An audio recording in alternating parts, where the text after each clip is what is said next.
Hello. For the group project, interviewing an entrepreneur, me and my following group members chose Miss Rani Kumari for her apparel clothing brand OOTD. Hey, how are you? Hi Maham, I am good. How are you? I'm good. So today we're gonna ask you a few questions about your business OOTD. So first and foremost, would you tell me about yourself, like before you started your first venture, about your family, your education, and if you worked before? Sure. So basically, I was 20 years old when I started OOTD. I just quit my job because I was on my gap year and I was employed at a marketing agency in my gap year. And I just quit my job. I was just going to start my university as well. That is when I started OOTD. About my family, I have four siblings. Um, all of them are elder brothers. And and both my parents, yeah, my father is a businessman and my mother is a businessman. Okay. So could you tell me about your entrepreneurial orientation? Like, were you ever like attracted by the idea of entrepreneurship? Surprisingly, I was not. I was always the kind of person who wanted to work for corporate jobs. 9 to 5 was was the mindset that I had. But as soon as I quit my job, that was exactly when COVID hit. So I saw a lot of people starting their own business. I saw how people were taking advantage of the situation of everything going online. That is exactly when I started thinking about having a business of my own. Okay, so you mentioned earlier that your parents are business people. So, do you have any other relatives or other close friends that have their own enterprises? My entire family has a very business entrepreneurial business sort of a mindset. Nobody has so far done 9 to 5 jobs. About my friends, a lot of my friends at that point in time and now as well had their own businesses. So yeah.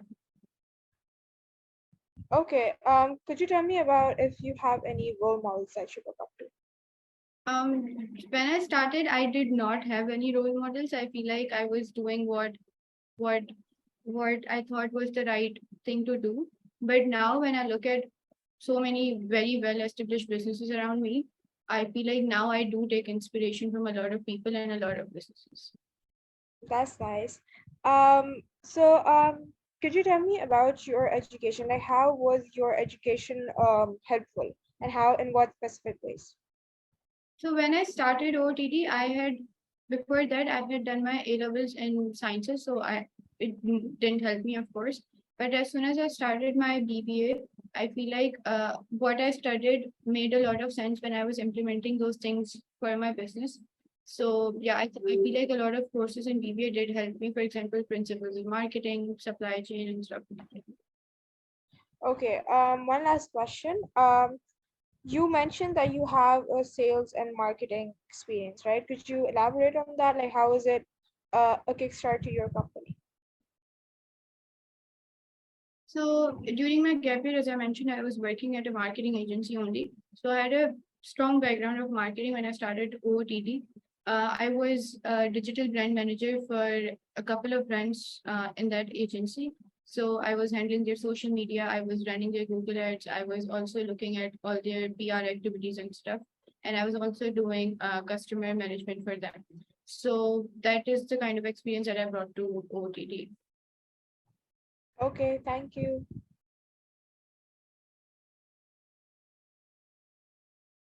How did you come up with this opportunity? Like I mentioned, I started OOTD exactly when COVID hit, and basically I saw there's an opportunity around me. I saw a lot of people starting their clothing brands. I saw people around me starting their own home-based bakeries and stuff. So I realized that there's something that I can offer as well. So I tried both the options of having a home-based bakery and having my own clothing brand. I did a couple of trials and stuff, and I realized that clothing is more of my niche. So, and I had a specific value proposition to offer to people as well. So that is why I stepped into clothing line. Okay, so do you have any partners and like what is your source of finance? I do have a partner with me. We basically invested using our savings only in the beginning, and after that, we've not put any investment. The initial investment was the only investment that we made, and now we have the rule of using our revenue only for all the costs and stuff. So, like, can you give us an estimate on how much capital did it take and We how, had- okay, so how long did it take to reach a positive cash flow or like reach break even? Okay, so I had put 1.5 lakhs in the business in the very initial time, and I reached my break even. I feel like so I used the 1.5 lakh amount for the first three collections that I rolled out, and my fourth collection was the first summers that I launched my collection in, and that was when I reached break even, and I earned profits as well. So I earned around 30% of the profit on my initial investment during that time. So it was exactly after 3 months I launched my first collection. Okay. So, Rani, can you please tell us about the challenges that you faced during that early survival period? Okay, so I feel like I was very inexperienced to have started a business of my own. And even coming from my family, I feel like I was someone who was always given ready-made solutions for all my clothing needs. So stepping into the market for my business and dealing with vendors, dealing with a lot of tailors and stuff was a challenge on its own. And also the fact that I had just started my university. So managing time with along with my classes was another challenge that I faced. So yeah, these were two main challenges that I faced. So, what would you perceive to be the strengths of your venture? I feel like I am very customer driven and I'm very customer oriented. That has to be one of my major strengths.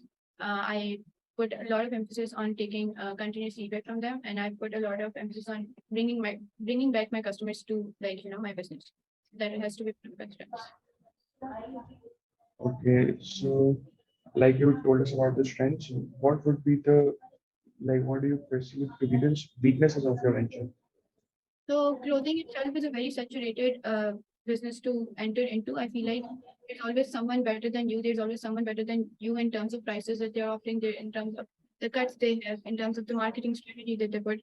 So I feel like this is one of the challenges that is at times very hard to stand out in the minds of customers. And also the fact that this clothing is a kind of business that requires you to continuously, roll out collections. For me, I feel like one of our challenge has to be the fact that both my partner and I are students. So we cannot put as much time as other of our competitors are putting. So this is a part where we lag behind. Okay, so one more question. So Rani, did you want to have partners or do this venture solo? If yes, then why? I always wanted to do it with a friend of mine who I know well, who I know will be just as much committed as I am. Because as I told you, I both of us are students. We cannot possibly put full time into this business. So when one of us is busy, when one of us is having exams, when one of us has other commitments, the other one can easily look after the business. So I feel like I could not have possibly done this alone. Having a partner with me made more sense. Oh, okay. Thank you. Current target market and your audience? Okay, so my current target audience has to be women who are from age 18 till 35, 40, and also women. I specifically target on women who are, say, working women and girls who go to colleges, who go to university. So yeah, this has to be my age. Okay. What is the value proposition that you're offering to this age group?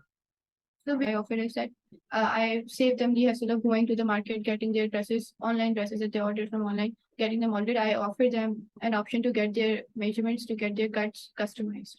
So yeah, that is one by the. Okay. Channels do you use?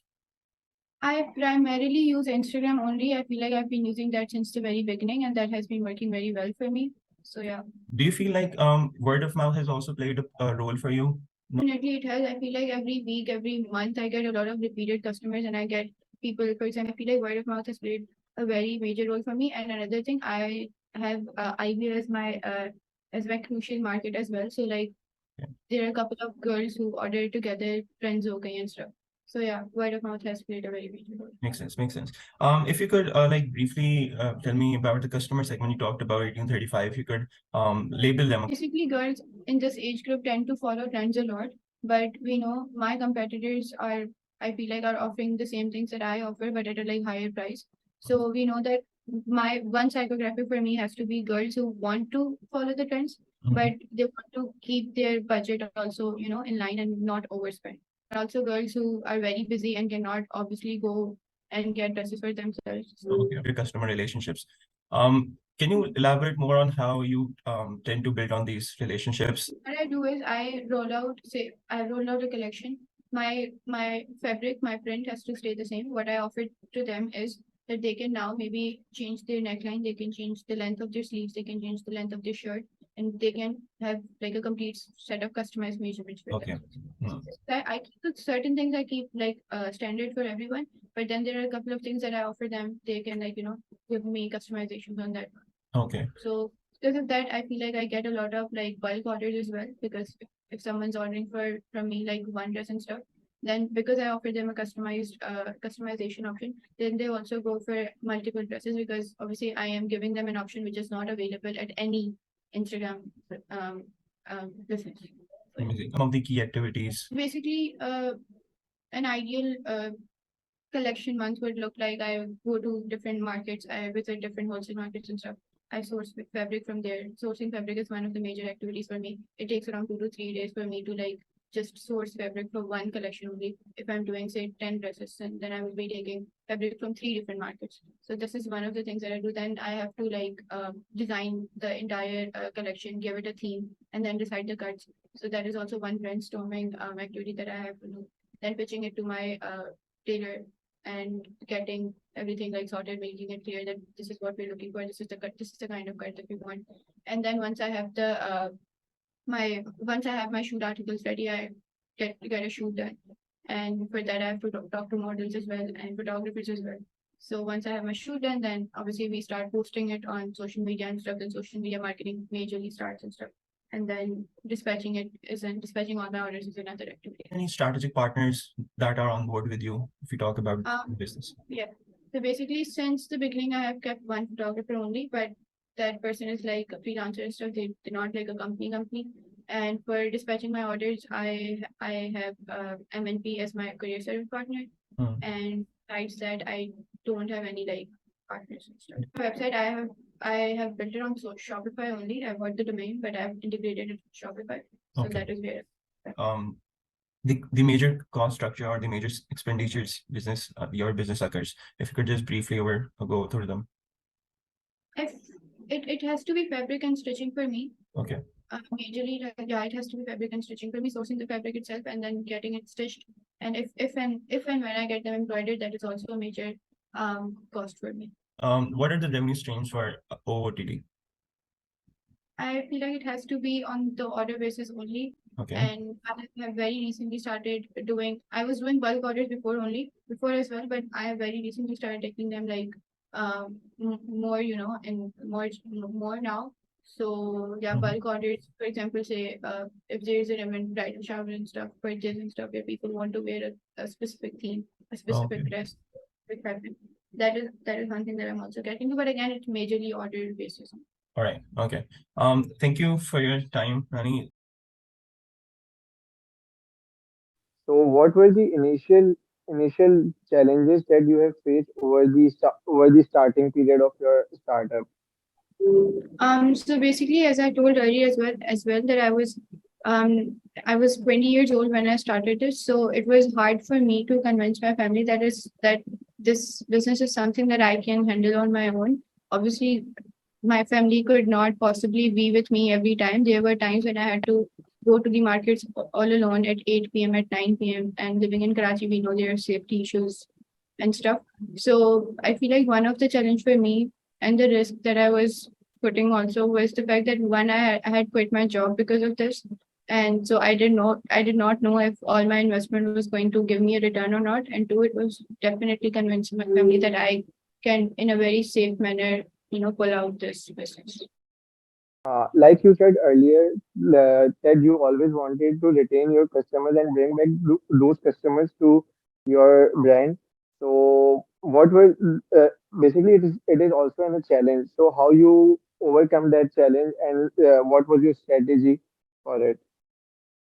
So basically, one key strategy that I very initially started following was that I was, I had to listen to my customer very carefully. There were times when I was listening to their 3 minutes, 4 minutes long voice notes about telling me exactly about what they want from my want from me from my product, because as a customer it is very hard to trust a very newly established business. So I had to build that trust in them, and for that I was also offering them a lot of customizations, which I still do. And also one thing that I was offering them, I was telling them that if the product is not up to their is not meeting their satisfaction, their needs, then I will happily take it back from them and charge no fee whatsoever. This was one of the strategies that I was following. And again, listening to them, acknowledging what they want from my product was one of the strengths that I very initially adopted. So, Rani, you said this earlier that managing time, and you are also a student. So, how do you manage your time and balance the demands of running a business with other responsibilities? So basically, scheduling everything and planning everything way before time is one thing that has helped me a lot. And another key challenge about managing time was responding to customers on time. So this is one of the reasons why having a partner helped me a lot. When one of us is busy, the other one can easily tackle clients and customers.